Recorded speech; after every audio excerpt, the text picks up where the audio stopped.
말씀은 요한복음 6장 1절로 13절까지의 말씀 되겠습니다. 신약 152면입니다. 요한복음 6장 1절로 13절 한 절씩 교독하겠습니다. 1절 제가 시작합니다. 그 후에 예수께서 디베라의 갈릴리 바다 건너편으로 가시매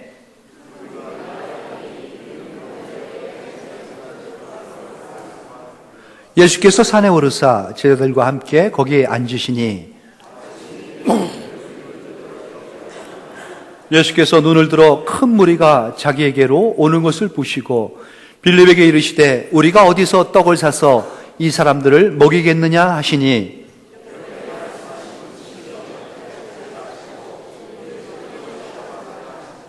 빌립이 대답하되 각 사람으로 조금씩 받게 할지라도 200데나리온의 떡이 부족하리이다.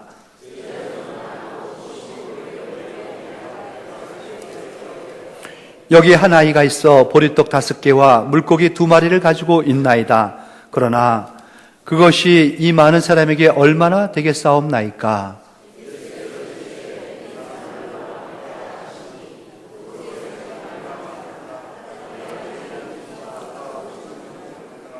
예수께서 떡을 가져 축사하신 후에 앉아있는 자들에게 나눠주시고 물고기도 그렇게 그들의 원대로 주시니라.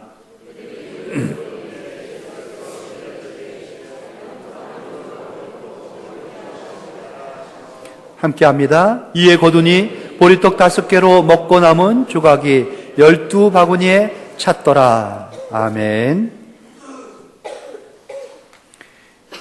우리가 잘 알고 있는 본문을 중심으로 해서 빈들에서의 감사라는 제목으로 말씀을 드릴 때에 혹 인생이 빈들 가운데 텅 빈 광야 가운데 있다 생각하신 성도들, 하나님의 은혜로 감사가 충만하고 차고 넘치는 시간이 되기를 소망합니다. 그러한 은혜가 넘치기를 축원합니다. 광야에서의 감사, 참 제목을 적고 나니까 얼마나 제목만 봐도 은혜로운지 제가 제목 가운데 은혜를 많이 받았습니다. 여러분도 그러한 은혜가 가야 할 터인데 오늘 말씀은 요한복음에 기록되어져 있는 말씀이죠. 하지만은 사복음서라는 마태, 마가, 누가에 다 적혀 있습니다. 왜 하나님께서 이러한 복음서를 우리에게 주셨을까?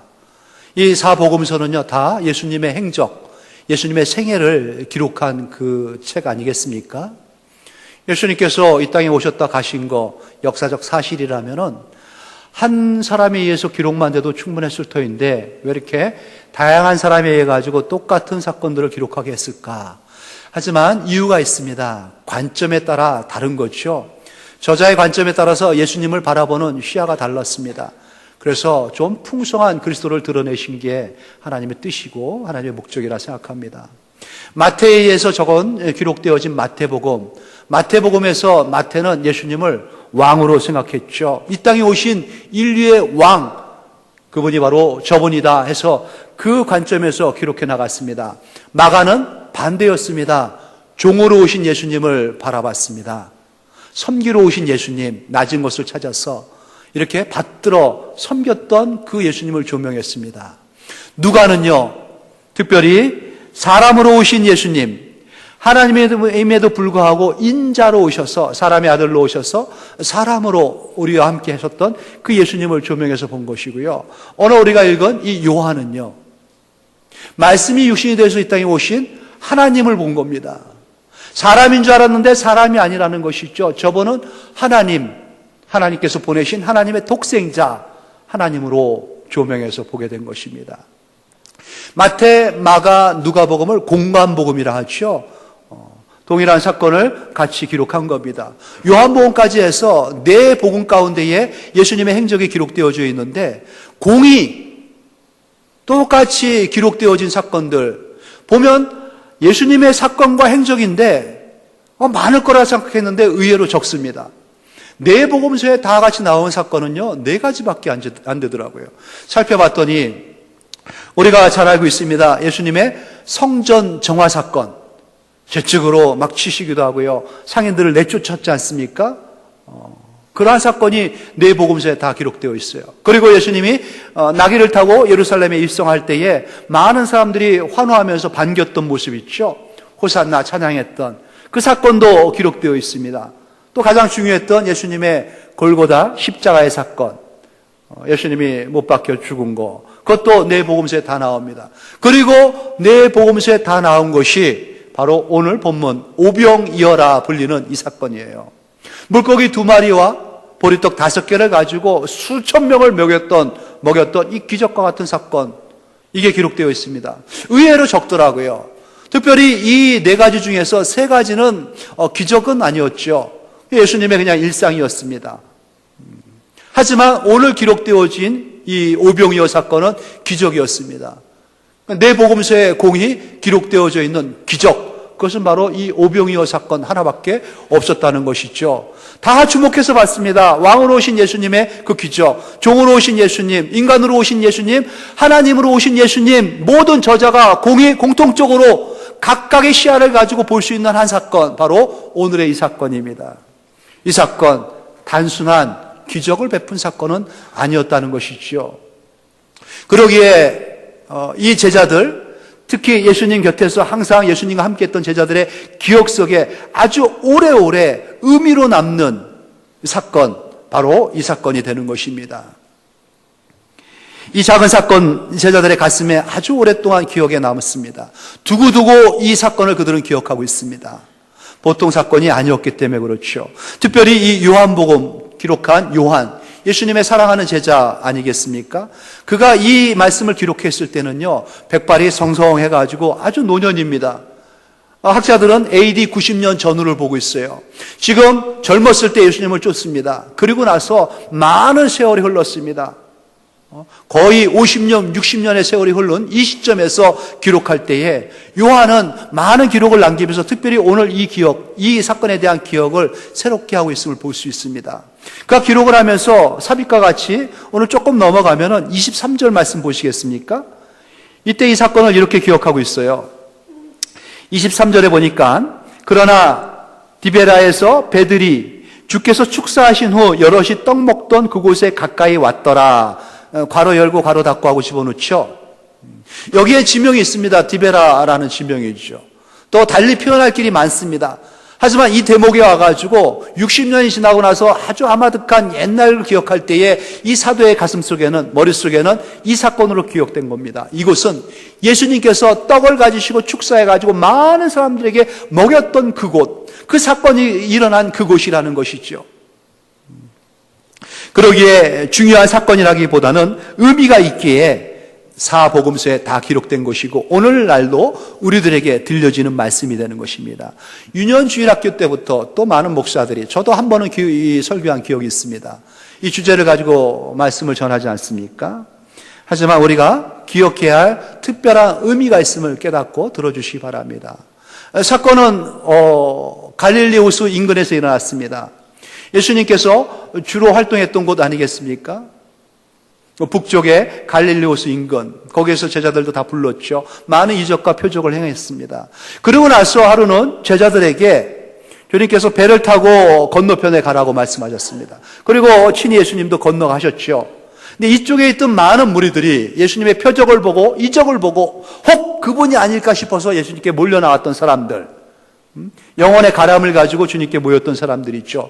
주님의 이동하는 모습을, 경로를 보고 그들은 불이 났게 배가 없으니 육로를 향해서 산을 넘고 들을 가로질러 가지고 물을 건너 가지고 건너편에 예수님 앞에 나간 겁니다. 그런데 예수님보다, 제자들보다 더 빨리 그곳에 와 가지고 예수님의 넘어오심을 보고 있는 거예요. 얼마나 그 열심히 충심입니까? 아주 주님을 향한 마음이 뜨거웠습니다. 그 많은 무리들 갈급한 가운데 주님께 나온 거예요. 근데 그 무리가 한둘이 아니었습니다. 오늘 숫자로 표기되기는 사복음서에서 공이 남자만 5,000명이다. 장정만 5,000명이었습니다. 어린아이, 그 여자들까지 합쳤다 하면은요, 좋게 10,000명은 넘은직한 그러한 많은 무리들이, 군중들이 주님을 향해서 몰려왔던 것이죠. 하루 종일 새벽부터 그들은 주님께 나왔습니다. 그리고 떠나지지 아니하고 계속 주님 곁을 맴돕니다. 주님이 움직이는 대로 따라갑니다. 그리고 호수 건너, 바다라고 불리는 이 넓은 호수를 건너갔을 때는 가로질러가 쫓아가가지고 주님 있는 곳을 나왔죠. 얼마나 열심입니까? 어느새 하루가 뉘엿뉘엿 저 서산에 그 해가 걸려있는 이 시점까지 그들은 온 겁니다. 그들은 주님을 바라보고 나왔습니다. 그때에 주님은 똑같이 그들을 바라보셨습니다.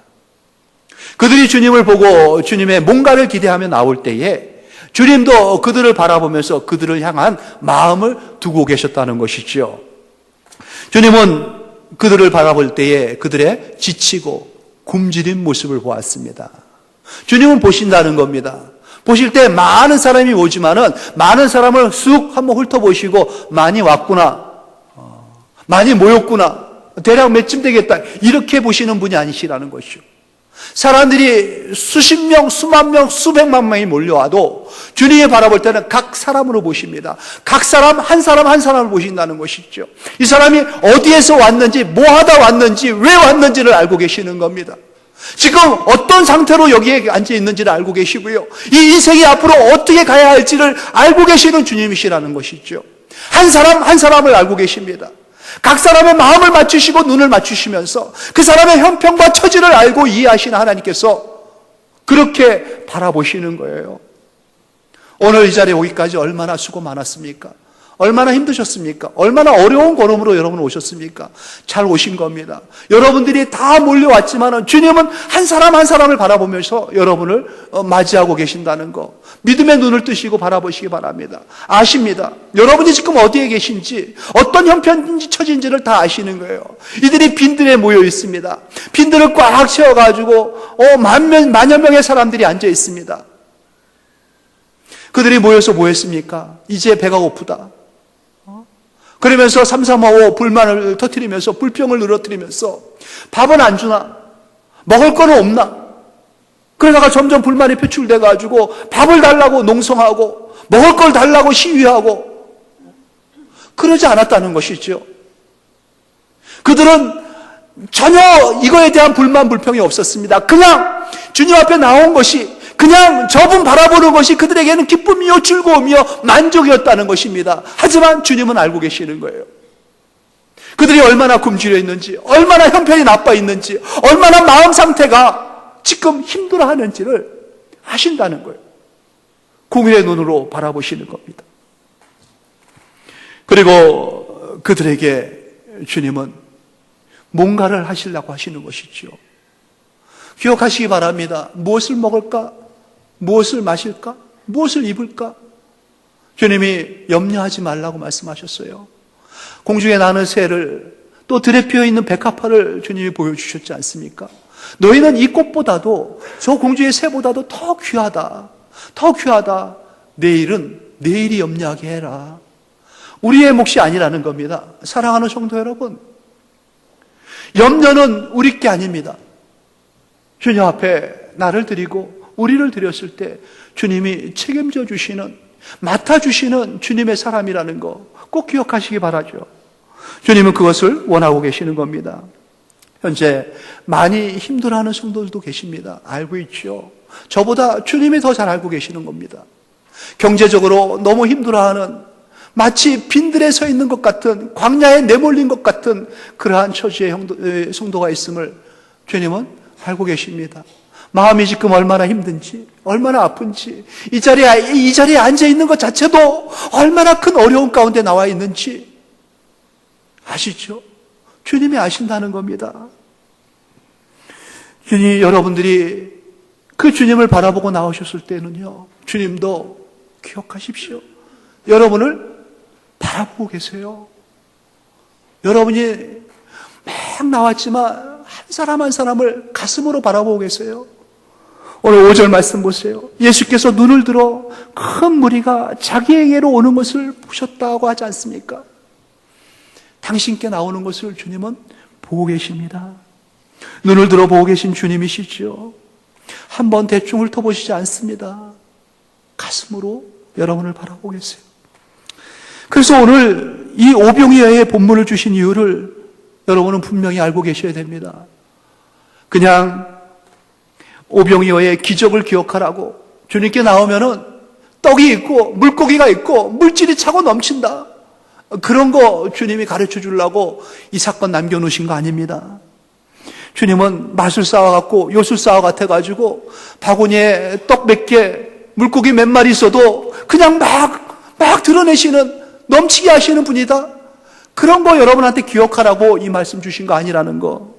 오늘 본문을 남겨놓으신 주님의 뜻, 의도가 있습니다. 의도적으로 이 말씀을 사복음서의 저자를 통해서 다 기록하게 하신 것이죠. 우리에게 들려주시는 이유가 있다는 것을 기억하시기 바랍니다. 5절 말씀 보세요. 예수께서 눈을 들어 큰 무리가 자기에게 오는 것을 보시고 빌립에게 이르시되 우리가 어디서 떡을 사서 이 사람들을 먹이겠느냐 하시니, 그리고 6절 말씀입니다. 6절 같이 한번 읽어볼까요? 시작. 이렇게 말씀하시면 친히 어떻게 하실지를 아시고 빌립을 시험하고자 하십니다. 친히 어떻게 하실 것을 주님은 알고 계세요. 이제 내가 어떻게 해야겠다, 너를 위해서 내가 뭐를 해야겠다라는 것을 주님은 갖고 계시다는 거예요. 주님은 해결책에 있는 분이에요. 답이 있으신 분이에요. 방법을 알고 계신 분이에요. 알고 계신 주님이 왜 이렇게 말씀하신 거예요? 빌립을 시험하고자 시험하셨다는 겁니다. 시험은 두 가지가 있다 그랬어요. 유혹이 있고 테스트가 있습니다. 유혹이 아니에요. 넘어뜨리는 그러한 시험이 아니라 업그레이드 시키려는 거예요. 더 견고하게 하시려는 것이고 더 풍성하게 가져가려고 주님께서 통과시키려는 테스트를 한다는 겁니다. 기억하시기 바랍니다. 친히 주님은 어떻게 하실지를 아시고 이 환경 가운데 우리를 모신 거예요. 빈들인 거 아셔요. 주님은 물 한 방울 없고 풀 한 폭이 안 나는, 열매 하나 찾을 수 없는 빈 땅이라는 것을 너무나 알고 계시는 주님께서 우리가 어디에서 먹을 것을 사서 이들에게 나누어 줄까 물어보신다는 거죠. 우리에게 말입니다. 친히 답을 알고 계신 주님이 어떻게 나올까를 보시는 거예요. 사랑하는 성도 여러분, 시험이 많죠. 이러한 시험, 저러한 시험, 여러 가지 시험을 만나거든 온전히 기쁘게 여기라. 이게 성도가 갖춰야 할, 우리가 갖춰야 할 기본 자세입니다. 온전히 기쁘게 시험을 바라볼 수 있는 그 정도까지 가게 하기 위해서 여전히 우리에게는 시험이 필요한 거죠. 모든 시험은요, 성도의 시험은 믿음의 시련입니다. 믿음을 주님께서 더 갖게 하시려고, 믿음을 더 견고케 하시려고, 믿음 가운데 하나님의 역사를 펼쳐가시려고 그 시험을 주시는 거예요. 인내하시라고. 인내를 온전히 이룰 때 온전하여 구비하여 조금도 부족함이 없는 자로 우리를 만드시겠다는 하나님의 의도의 손길입니다. 뭐 어떻게 하실지를 아시는 주님이 물어보시는 거예요. 우리가 어디에서 떡을 사다 이들에게 먹일까? 어디에서? 하나님의 방법은 늘 그랬습니다. 광야의 백성들에게도 그랬고요. 지금 빈들의 이 백성들에게도 그랬고요. 지금 오늘날 교회에서, 오늘날 성도로서 이 험한 세상에 살고 있는 우리에게도 여전히 이 방법을 쓰시는 거예요. 광야 때 기억하십니까, 여러분? 그들이 가나안에 들어가려고 광야로 나왔습니다. 3개월이면 좋기, 3개월이면 들어갈 수 있는 그 젖과 꿀이 흐르는 땅, 그들에게는 40년이 필요했습니다. 40년 동안 어느 찬양 가운데 불기둥 구름기둥으로 주님 지키고 보호하셨다 하지요. 하지만 광야가 편한 길입니까? 고통의 길이었습니다. 그래서 그 길을 우리는 방황의 길이었다, 방황의 시간이었다 얘기를 해요. 하지만 우리가 다른 측면에서 바라봤을 때 그 기간은요, 훈련의 기간이었습니다. 준비의 기간이었죠. 그 애굽에서의 근성, 400년 동안 배워있던 노예 근성, 불신의 근성 싹 빼버리고 하나님께서 온전한 알곡되어 성도로 들여보내시기 위한 훈련 기간이었다는 것입니다. 하나님의 의도가 있었던 것이죠. 신명기 8장 2절과 3절의 말씀 보면은 주님의 그 의도를 우리는 너무나 잘 알 수 있어요.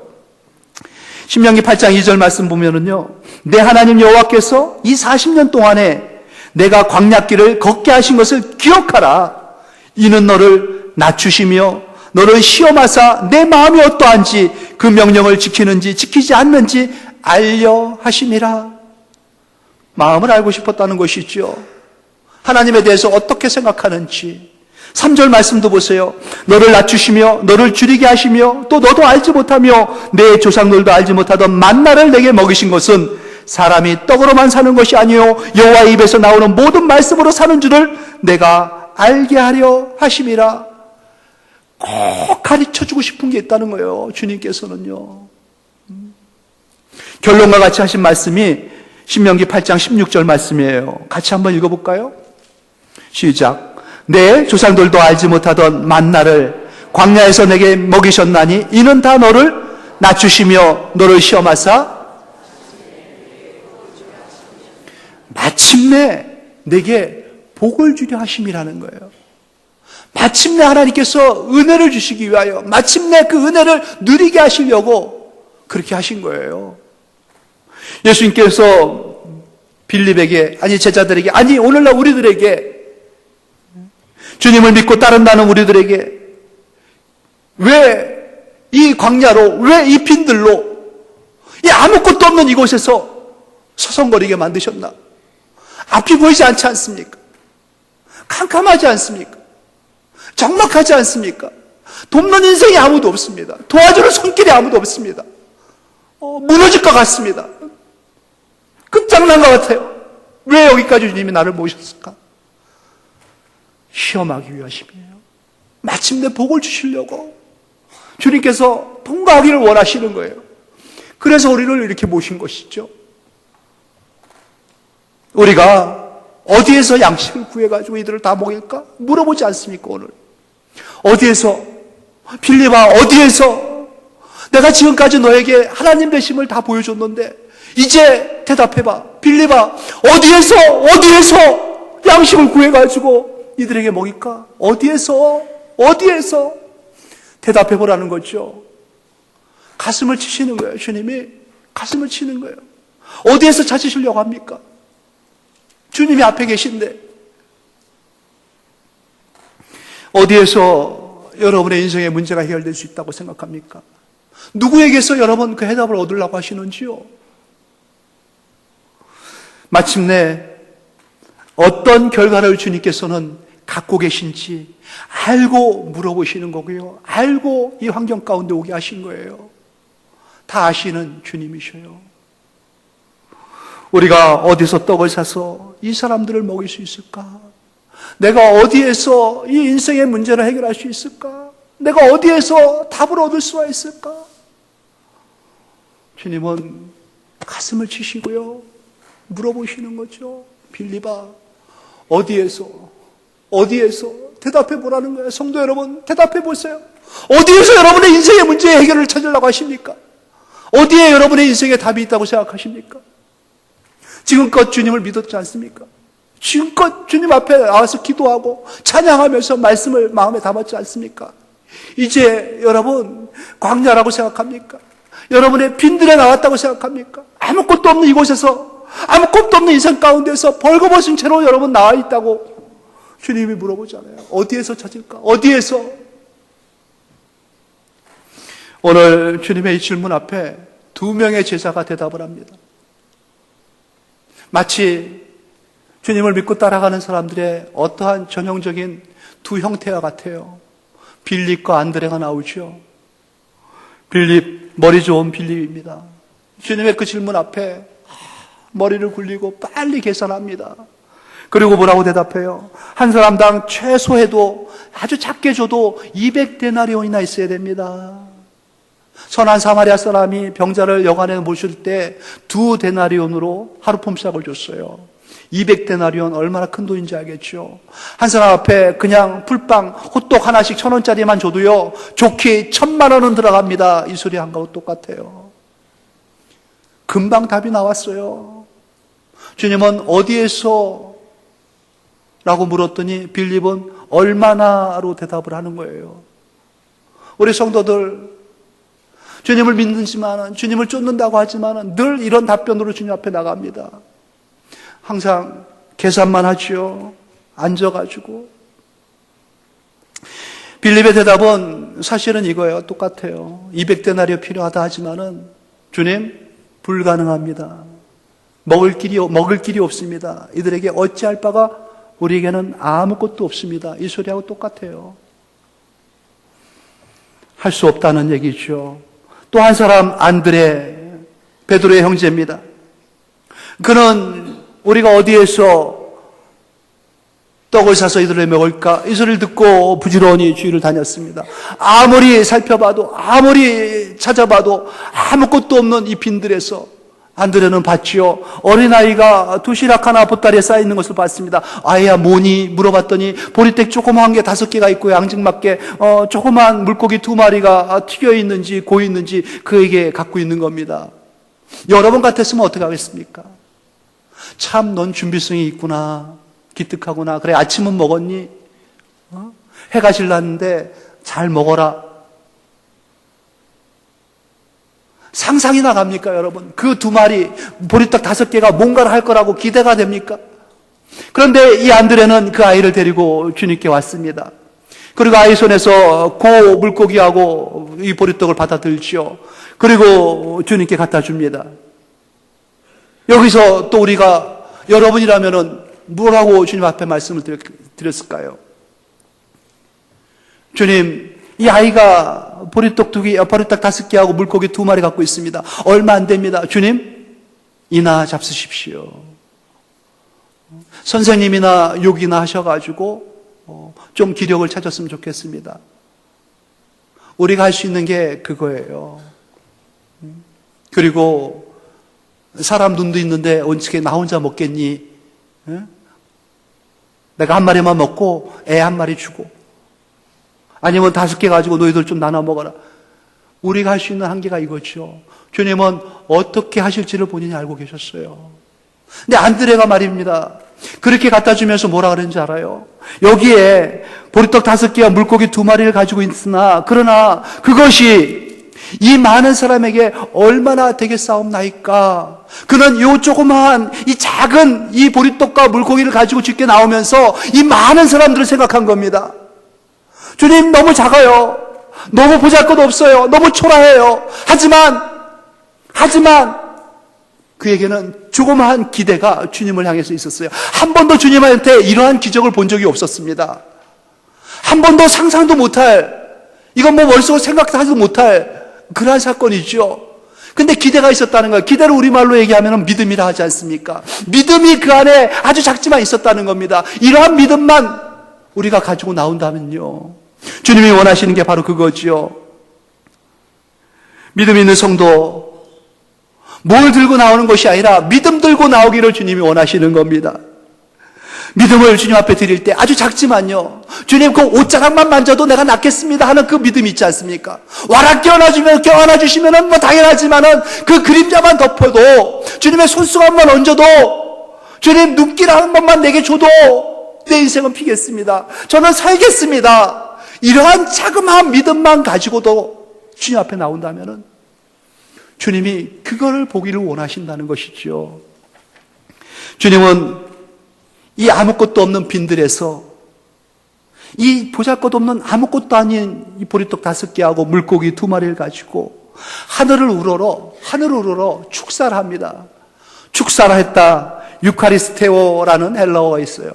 이 단어는 주님이 성찬식 때 떡을 뗄 때에도 이 단어를 썼습니다. 내용은 감사라는 겁니다. 그 아무것도 아닌 보잘것 없는 그거 가지고 이 빈들에서 주님은 하나님을 향해서, 하늘을 향해서 감사한 거예요. 감사합니다. 그때의 작은 떡과 이 초라한 물고기가 수많은 사람에게 주어도 마르지 아니하는 떡과 물고기가 흘러넘치는 그 역사가 전개되어 간 것이죠. 본문에 보니 그들의 원대로 주시니라. 원대로 2마리 먹고 싶은 사람 2마리, 10마리 먹고 싶은 사람 10마리 원대로 채워준 겁니다. 그리고도 남았습니다. 사랑하는 성도 여러분, 빈들에 서 계십니까? 광야에서 혹 울고 계시는지요? 추운 겨울에 암담하여 떨고 추위에 서 있지도 못하는 성도는 없습니까? 너무 캄캄하고 암담하고 막막해가지고 숨이 막힐 것 같은 그러한 현실. 주님 앞에 나왔습니다. 여러분은 잘 오신 겁니다. 주님은 어떻게 해야 할지를 알고 계시지요. 그 주님은 우리가 주님 앞에 믿음 가지고 나오기를 원하고 계십니다. 주님은 우리가 믿음 가지고 나오기까지 바라보시고 계시는 것이지요. 주님은 우리를 시험하시는 거예요. 성도 여러분, 나 자신을 주님이 시험하시는 거예요. 믿음의 시련이 인내를 만들고 인내를 온전히 이룰 때 온전하고 구비하고 조금도 부족함이 없는 마침내 복을 받는 그러한 성도가 되게 하려고 시험하시는 거예요. 우리를 항상 점검하시는 것이죠.